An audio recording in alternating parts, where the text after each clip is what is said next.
Friends, എല്ലാവർക്കും വർണ്ണ കാഴ്ചകളിലേക്ക് സ്വാഗതം. ഇന്നത്തെ നമ്മുടെ കഥയിലാണെങ്കിൽ കിരൺ ക്രിക്കറ്റ് ബോൾ നോക്കി സംസാരിക്കുകയാണ്. പ്രീതയോടാണ് സംസാരിക്കുന്നത്. എന്താണ് ഇതുവരെ എന്നെ ഫോൺ ചെയ്യാത്തത്? ഞാൻ നിന്റെ ഫ്രണ്ട് അല്ലേ? ഞാൻ കിരൺ അല്ലേ? നീ അല്ലേ എന്നെ വിളിക്കേണ്ടതെന്നൊക്കെ സ്വയം പറയുന്നു. പിന്നെയും കിരൺ സ്വയം പറയുകയാണ്, അവൾ ഇനി ഉറപ്പായിട്ട് ഇങ്ങോട്ട് വരത്തില്ല, എനിക്ക് അവളെ ഒരുപാട് മിസ് ചെയ്യുന്നു എന്നൊക്കെ. അമീർ ആണെങ്കിൽ അവിടേക്ക് വരുന്നു. അവിടേക്ക് വന്നിട്ട് ചോദിക്കുകയാണ്, ഏട്ടൻ എന്താ ശോകമായിട്ടിരിക്കുന്നത്? പ്രീതയെ മിസ് ചെയ്യുന്നു എന്നൊക്കെ ചോദിക്കുകയാണ്. കിരൺ അപ്പോൾ പറയാണ്, പാർട്ടിക്ക് പോകാൻ വേണ്ടി റെഡിയാകുകയായിരുന്നെന്ന്. സമീർ അപ്പോൾ ചോദിക്കുകയാണ്, ഞാനും വരട്ടെ, റെഡിയാകട്ടെ എന്നൊക്കെ. കിരൺ ആണെങ്കിൽ സമീറിനോടും വരാൻ പറയുന്നു. ആണെങ്കിൽ ജാനകി ആൻറ്റിയുടെ അടുത്ത് ചെല്ലുന്നു. ജാനകി ആൻറ്റിയോട് പറയാണ്, ആദ്യമൊക്കെ സമീറുമായിട്ട് ഭയങ്കര അടിയായിരുന്നു, പക്ഷേ എനിക്കിപ്പോൾ ഇഷ്ടമാണ്, ഒരുപാട് ഇഷ്ടമാണെന്നൊക്കെ പറയുന്നു സമീറിനെ. ജാനകി ആൻറ്റി ആണെങ്കിൽ മനസ്സിൽ വിചാരിക്കുകയാണ്, ഒരുപാട് നാളുകൾക്ക് ശേഷം സന്തോഷമുള്ള ഒരു വാർത്ത കേട്ടല്ലോ എന്ന്. പ്രീതയും സൃഷ്ടിയും ഹാപ്പി ആയിട്ടിരിക്കുന്നതാണ് എനിക്ക് ഏറ്റവും വലിയ സന്തോഷമെന്നൊക്കെ മനസ്സിൽ വിചാരിക്കുകയാണ്. സൃഷ്ടിയാണെങ്കിൽ ജാനകി ആൻറ്റിയോട് പറയുകയാണ്, സമീറിന് എന്നെ ഇഷ്ടമാണോ എന്ന് കൺഫേം ചെയ്യാൻ പറ്റിയില്ല, അതുമാത്രമല്ല ഇനി ആ ഫാമിലിയിലേക്ക് പോകാനും പറ്റില്ല എന്നൊക്കെ പറയുന്നു. സൃഷ്ടി പറയാണ് ജാനകി ആൻറ്റിയോട്, എന്ത് ചെയ്യണമെന്ന് എനിക്ക് മനസ്സിലാകുന്നില്ല, എന്തെങ്കിലും ഒരു സൊല്യൂഷൻ ജാനകി ആൻറ്റി ആംഗ്യം കൊണ്ട് കാണിക്കാൻ പറയുന്നു. ജാനകി ആണെങ്കിൽ ഉടനെ തന്നെ ഫോണിലേക്ക് നോക്കുന്നു. സൃഷ്ടിക്കപ്പോൾ മനസ്സിലാകുന്നു ഫോൺ വിളിക്കാനാണ് പറഞ്ഞതെന്ന്. സൃഷ്ടി അപ്പോൾ പറയാണ്, എനിക്ക് ആ ബുദ്ധി തോന്നിയില്ലല്ലോ, താങ്ക്സ് ഒക്കെ പറയുന്നു ജാനകി ആൻറ്റിയോട്. സൃഷ്ടിയാണെങ്കിൽ ജാനകി ആൻറ്റിയെ കെട്ടിപ്പിടിച്ച് മുത്തം കൊടുക്കുന്നു. എന്നിട്ട് പറയാണ്, ആൻറ്റി സംസാരിക്കാൻ തുടങ്ങുമ്പോൾ ഈ കാര്യം ആരോടും പറയരുത്, നമ്മൾ രണ്ടുപേരും മാത്രമേ അറിയാവൂ എന്നൊക്കെ. അതേസമയം പൃഥ്വിയാണെങ്കിൽ ഒരു മോഡൽ പെണ്ണിനെ പരിചയപ്പെടുന്നു. അവളോടാണെങ്കിൽ കിരണിനെ കൊടുക്കാൻ വേണ്ടി കുറച്ച് ഐഡിയ ഒക്കെ പറഞ്ഞു കൊടുക്കുകയാണ്. പെൺകുട്ടി പറയുകയാണ്, പകുതി കാര്യം ഞാൻ നോക്കിക്കോളാം, പകുതിയാണെങ്കിൽ മീഡിയക്കാർ നോക്കിക്കോളാം, കിരണിന്റെ കാര്യത്തിൽ ഇന്ന് തീരുമാനമാകുമെന്നൊക്കെ പറയുന്നു. മനസ്സിൽ വിചാരിക്കുകയാണ്, ഇന്നത്തോടെ ഷേർലിന്റെ ലൈഫിലും പ്രീതയുടെ ലൈഫിലും കിരണിന്റെ ഇടപെടൽ ഇനിയും തൊട്ടുണ്ടാകില്ല എന്ന്. പ്രീതയാണെങ്കിൽ മനസ്സിൽ വിചാരിക്കുകയാണ്, ക്രിക്കറ്റ് അസോസിയേഷന്റെ പാർട്ടിയാണെങ്കിൽ വലിയ ഹാളിലാണല്ലോ വെച്ചിരിക്കുന്നതെന്ന്. പ്രീത മനസ്സിൽ വിചാരിക്കുകയാണ്, ഇവിടെ എനിക്ക് ആരെ അറിയുന്നവരില്ലല്ലോ, ആരെങ്കിലും അറിയാവുന്നവർ വന്നിരുന്നെങ്കിൽ നന്നായിരുന്നു, യാമി വന്നാലും മതിയായിരുന്നു എന്ന് വിചാരിക്കുന്നു.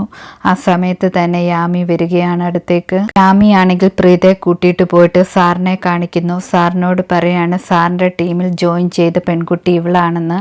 സാറാണെങ്കിൽ പ്രീതയോട് പറയാണ്, എല്ലാ ക്രിക്കറ്റ് താരങ്ങളും വന്നതിന് ശേഷം പ്രീതയെ ഇൻട്രൊഡ്യൂസ് ചെയ്യാമെന്ന്.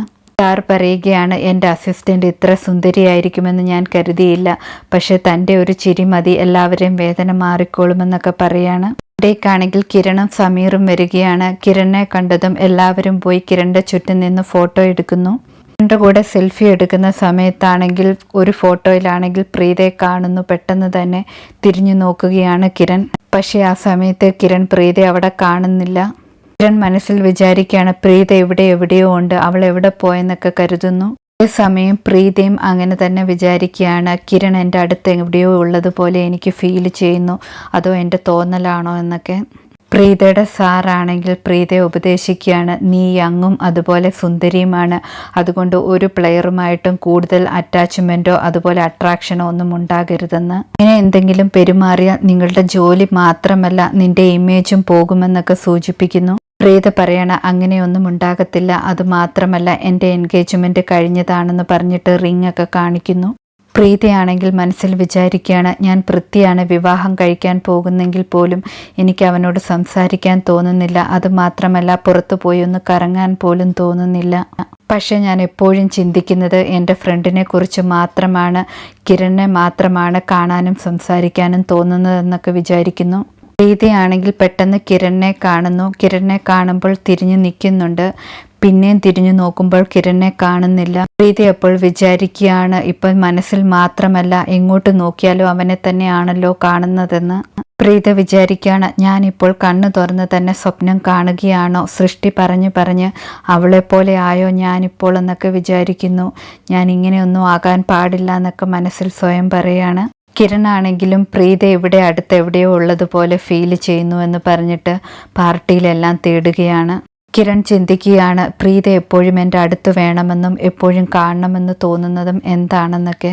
അമീറാണെങ്കിൽ കിരണിൻ്റെ അടുത്ത് വന്നിട്ട് ചോദിക്കുന്നുണ്ട്, എന്താണ് എപ്പോഴും ചിന്തിച്ചുകൊണ്ടിരിക്കുന്നതെന്ന്. കിരൺ അപ്പോൾ പറയാണ്, ഞാനൊന്നും ചിന്തിക്കുന്നില്ല, നീ പാർട്ടി എൻജോയ് ചെയ്യാൻ പറയുന്നു. സമീറാണെങ്കിൽ വീണ്ടും കിരണിനോട് വന്ന് ചോദിക്കുകയാണ് എന്താണ് ഒരു ടെൻഷൻ എന്നൊക്കെ.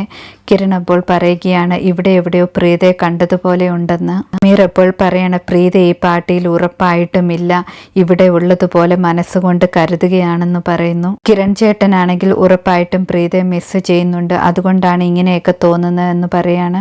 അപ്പോൾ പറയാണ് അങ്ങനെയൊന്നുമല്ല, ഞാൻ ഇവിടെ കണ്ടതാണ് അവളെ എന്ന്. സമീർ ആണെങ്കിൽ ചേട്ടനെ ചേർത്ത് പിടിച്ചിട്ട് പറയുകയാണ് പ്രീതയെ കാണാത്തത് കൊണ്ട് മനസ്സൊത്തിരി തുടിക്കുകയാണ്, കണ്ടാൽ മാത്രമേ സമാധാനം കിട്ടത്തുള്ളൂ എന്ന് പറയുന്നു. ചേട്ടൻ ഉറപ്പായിട്ടും പ്രീതയെ പ്രേമിക്കാൻ തുടങ്ങിയിട്ടുണ്ട്, അതുകൊണ്ടാണ് ഇങ്ങനെയൊക്കെ തോന്നുന്നത് എന്ന് പറയാണ്. കിരൺ അപ്പോൾ പറയണം ഞാൻ കിരണാണ്, ഞാൻ ആരെയും പ്രേമിക്കത്തില്ല, അത് മാത്രമല്ല പറവയെ പോലെ ഞാൻ പറന്ന് നടക്കത്തേ ഉള്ളെന്ന് പറയുന്നു. സമീർ അപ്പോൾ പറയാണ് മനസ്സിലാണ് പ്രീത ഉള്ളത്, ഇവിടെ ഉറപ്പായിട്ടും ഇല്ല, ഇത് ICC പാർട്ടിയല്ലേ, ഇവിടെ എങ്ങനെയാണ് പ്രീത വരിക എന്നൊക്കെ ചോദിക്കുന്നു. കിരൺ ആണെങ്കിൽ സമീറിനെ ഓടിക്കുകയാണ്, നീ പോ എന്ന് പറഞ്ഞിട്ട്. സമീർ അപ്പോൾ പറയാണ് ഞാൻ പോകാം, പക്ഷേ ഏട്ടനൊന്ന് ആലോചിച്ച് നോക്ക്, ഞാൻ പറഞ്ഞതല്ലേ സത്യമെന്ന്.